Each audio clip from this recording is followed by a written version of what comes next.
नमस्कार दोस्तों, एक बार पुनः आप सभी का इनसाइट एकेडमी के इस डिजिटल प्लेटफॉर्म पर स्वागत है। आज के इस लेक्चर में हम जो चीज़ें डिस्कस करने वाले हैं वो दो चीज़ें हैं।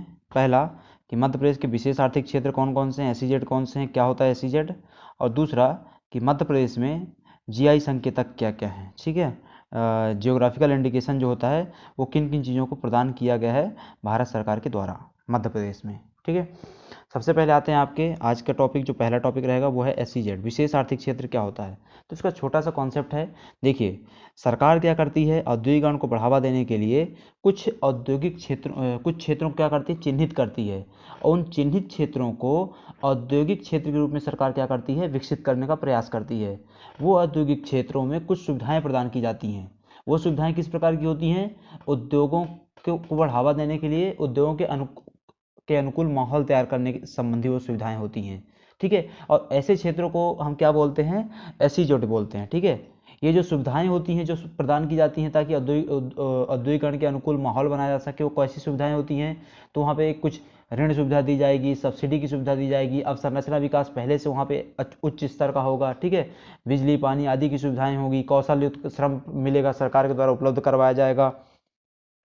तो ये सभी चीज़ें क्या की जाती है, वहाँ पे उपलब्ध करवाई जाती हैं। ठीक है, यहाँ पे जैसे हम देखेंगे परिभाषा के रूप में तो लिखा हुआ है कि व्यावसायिक गतिविधियों को बढ़ावा दिया जाता है यहाँ पे, और जिसका मुख्य उद्देश्य क्या होता है, निर्यात को बढ़ावा देना है। मुख्य उद्देश्य क्या है उसका, निर्यात केंद्रित होता है। ठीक है,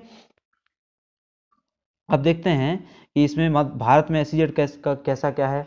तो भारत में जो पहला एसईजेड स्थापित किया गया वो कहाँ स्थापित किया गया था, आपके कांडला में। कांडला में कहाँ, कांडला कहाँ है, आपके गुजरात में। 1965 में इसको स्थापित किया गया था। ये किस फॉर्म में स्थापित किया गया था, तो प्रोसेसिंग जोन के रूप में स्थापित किया गया था। ठीक है, निर्यात प्रसंस्करण क्षेत्र, एक्सपोर्ट प्रोसेसिंग जोन, ईपीजेड के रूप में स्थापित किया गया था इसको। अब देखते हैं मध्य प्रदेश में एसईजेड। तो मध्य प्रदेश में एसईजेड देखो टोटल 10 हैं। कितने, 10। लेकिन ये सभी क्या हैं, संचालित नहीं। ये 10 क्या हैं, अधिसूचित हैं। मतलब सरकार ने इनकी क्या की हुई है, घोषणा की हुई है कि हम मध्य प्रदेश में 10 एसईजेड की स्थापना करेंगे। इनमें से मात्र 2, वो 2 कौन कौन से, तो एक धार के जिले का पीथमपुर और दूसरा इंदौर जिले में सूचना प्रौद्योगिकी से संबंधित जो है, ये दोनों क्या हैं, एक तरीके से कार्यशील हैं। ठीक है, यहाँ पे कार्यरत हैं, मतलब कि वहाँ पे काम हो रहा है। जबकि बाकी के जो 8 हैं वो अभी भी सरकार के क्या है, कागजों में अटके हुए हैं। ठीक है, निर्माणाधीन है वो। अब देख लेते हैं कि यहाँ पे कौन कौन से एसईजेड हैं हमारे यहाँ पे। तो इसमें जो पहला आता है आपका वो है मल्टी प्रोडक्ट एसईजेड इंदौर का।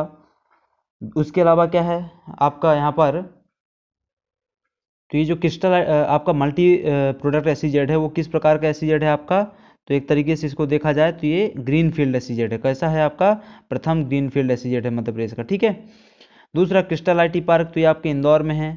प्रोडक्ट स्पेसिफिक एसईजेड, ये कहाँ है आपके, सीधी जिले में है। प्रोडक्ट स्पेसिफिक एसईजेड, कौन सा प्रोडक्ट की बात हो रही है यहाँ पे, एल्यूमिनियम की बात हो रही है। इसके अलावा आपका mineral and mineral based products से संबंधित एक एसईजेड आपके जबलपुर में है। और यहाँ पे कुछ अन्य भी जबलपुर में स्थापित किए गए हैं एसईजेड। ये सभी क्या हैं, आपके प्रस्तावित एसईजेड में आते हैं। ठीक है, तो ये आपको क्या रखना है, विशेष आर्थिक क्षेत्र के संबंध में जानकारी अपने पास रखनी है। ठीक है, अब देखते हैं जो आपके लिए बहुत ज़्यादा इंपॉर्टेंट है वो क्या है कि मध्य प्रदेश में जीआई संकेतक कौन कौन से हैं, जीआई टैग किन किन चीज़ों को दिया गया है। तो देखो जीआई टैग क्या होता है, पहले उसको समझ लेते हैं।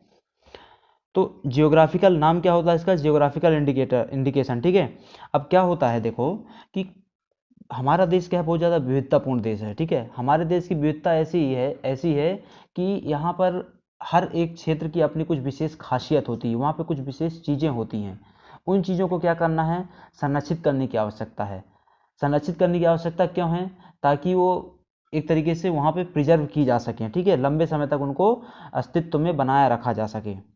तो सरकार क्या करती है इसके लिए, उन चीज़ों को, पर्टिकुलर चीज़ों को जीआई का टैग प्रदान करती है और उसके माध्यम से उनका क्या है, संरक्षण करने का प्रयास करती है। ठीक है, यहाँ पे देखते हैं कि भौगोलिक संकेतक का तात्पर्य विशिष्ट पहचान से है जो वस्तुओं अथवा उत्पादों के लिए दी जाती है, उनका किसी संबंध किस भौगोलिक क्षेत्र से होता है। जैसे हमने देखा कि किसी पर्टिकुलर क्षेत्र से संबंधित होते हैं, उनकी अपनी कुछ विशिष्ट पहचान होती है, उस पहचान को संरक्षित करने के लिए, उनके अस्तित्व को बनाए रखने के लिए ये किया जाता है।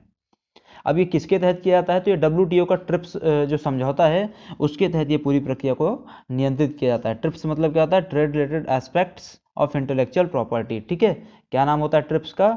Trade related aspects of intellectual property. इसके माध्यम से जीआई वाली पूरी प्रक्रिया को नियंत्रित किया जाता है।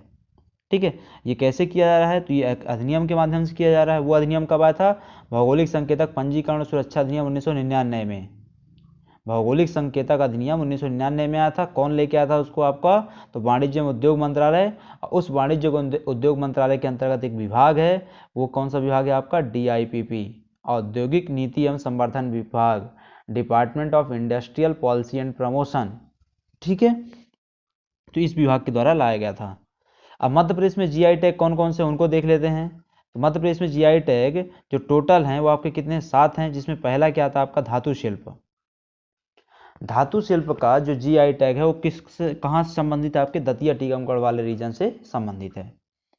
इसके अलावा रतलामी सेब, आपको पता ही है रतलामी सेब रतलाम के क्षेत्र में होता है, बाकी खाया तो इंदौर में जा रहा है भर भर के पोहे में।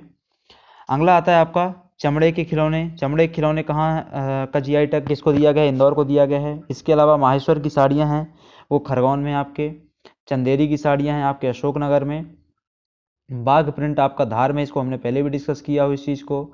और कड़कनाथ मुर्गा 2017 में दिया गया था, इसको 18 में झाबुआ में। ठीक है, 17-18 में इसको दिया गया था। तो टोटल 7 आपके यहाँ पे क्या है? GI indicators. उसमें पहला क्या आपका? धातु शिल्प हो गया। ठीक है, दतिया टीकमगढ़ का। दूसरा रतलामी सेब रतलाम का। चमड़े के खिलौने इंदौर के। माहेश्वर की साड़ियाँ माहेश्वर की। चंदेरी की साड़ियाँ आपके अशोकनगर की। ठीक है, इसके अलावा क्या आपका? बाघ प्रिंट है धार का, और कड़कनाथ मुर्गा आपका झाबुआ का है। तो ये क्या था? पूरा मध्य प्रदेश का जीआई टैग था। ठीक है, total 7 GI tag Madhya Pradesh में प्रदान किए गए हैं, और इस जीआई टैग के पहले हमने विशेष आर्थिक क्षेत्रों को विस्तार से समझा था। तो आज का वीडियो यहीं समाप्त करते हैं, मिलते हैं आपसे अगले वीडियो में। तब तक के लिए आप सभी का धन्यवाद।